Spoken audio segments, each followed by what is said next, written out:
In this class, we are going to see the types of propagation. They are ground wave propagation, sky wave propagation, line of sight propagation. For millimeter wave, we usually have line of sight propagation because when we are going for millimeter, it is very high frequency and cannot be easily bent around obstacles. So this is your ground wave propagation. Here the ground waves travels from transmitter to receiver throughout the earth's surface, and it is suitable for low frequency and medium frequency signals. It is mainly used in AM radio broadcasting and marine communication navigation. Frequency range below 2 MHz can use this type of communication. And coming to skywave propagation, these radio waves are reflected by ionosphere. It enables long distance communication suitable for high frequency signals. It is used in shortwave radio broadcasting, and they are also used in amateur radio communication. The range of the frequency is from 3 MHz to 30 MHz. And line of sight propagation, it plays a vital role in millimeter wave propagation. These waves travels directly from transmitter to receiver, and it requires a clear unobstructed path. It is suitable for high frequency millimeter terahertz and what are all the extremely high frequency ranges.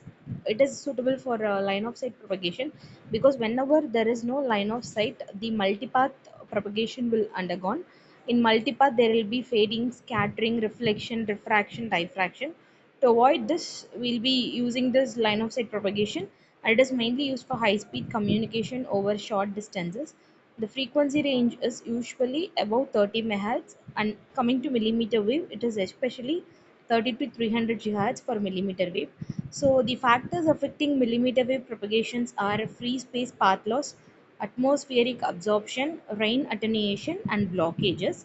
And coming to free space path loss, when we are going for higher frequencies, the signal power get decreases within a distance.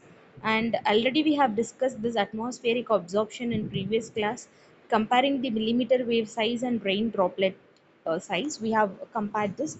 And rain attenuation, it significantly weakens the millimeter wave signals. Heavy rainfalls also affect the signal losses. And blockages, it is similar to multipath propagation where we'll be facing many obstacles, buildings, mountains, terrains, and these can block the millimeter wave signals. So we have seen the propagation mechanisms. They are reflection, diffraction, scattering, and penetration. And we can see clearly in this image what are all the reflection, refraction, diffraction, absorption, and these are all the deformities when we are phasing while transmitting a millimeter waves. And I'm recalling the millimeter wave propagations. These are 1 millimeter and 10 millimeter, and frequency ranges between 30 GHz and 300 GHz. And I'm again recalling the free space path loss.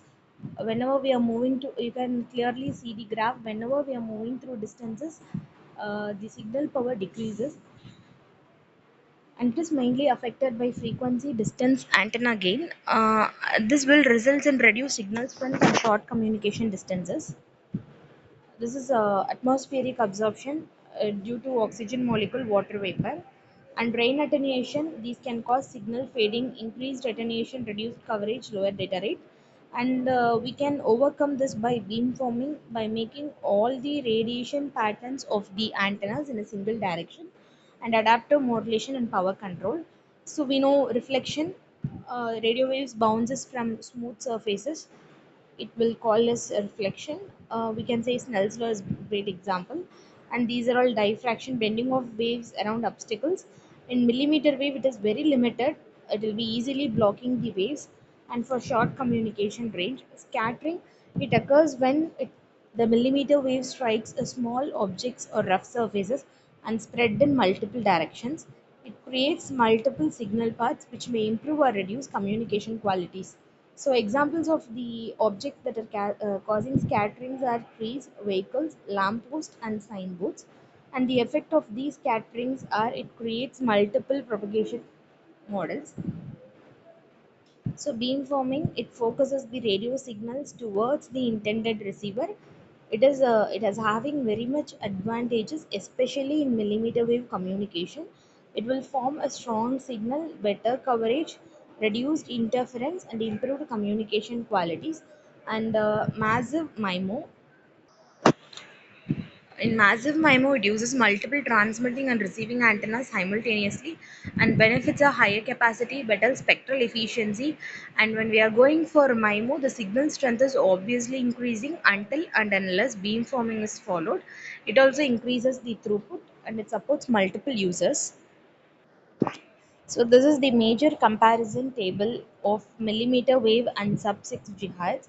So below sub 6 gigahertz, below 6 gigahertz are called as sub 6 gigahertz, and bandwidth are low to moderate when we are going to sub 6 gigahertz, and it is very high when we are going to millimeter wave, and data speed is 1 gigabits per second can be attainable using sub 6 gigahertz, and when coming to millimeter wave, up to 10 gigabits per seconds or more can be obtained. Coverage, it is wide coverage, and millimeter wave, due to its very short wavelength and higher frequency, it comes under short coverage type of wavelengths. Signal penetration is good for sub 6 gigahertz and megahertz, all other gigahertz. The frequency below higher or extremely high frequencies will have almost good signal penetration. Above millimeter wave, these are poor and it can be easily blocked. And ultra low latency for millimeter wave comparing to sub 6 and below gigahertz. And path loss is also higher in millimeter wave communication. So base station requirement, dense small deployment have to be used. Instead of one big signal tower, we want to use around 10 to hundreds of small cells. Applications 4G wide areas and 5G. Coming to millimeter wave, 5G, 6G, and smart city applications can be employed. So these are the advantages: multi gigabits per second speed, low latencies, and higher bandwidth, small antenna sites. It supports many users, and future ready technologies are available in millimeter or higher frequency bands. The following are the limitations: limited coverage, easily blocked, weather sensitive, expensive deployment, dense base station required. And these are all the future scope. Millimeter wave and terahertz waves can be used for 6 GHz communication or next generation 5G communication. An AI powered wireless network can be used. Smart transportation can be employed. Holographic communication is also used. Smart factories and Internet of Everything, digital healthcare, or the future scope for millimeter wave and terahertz range of communications.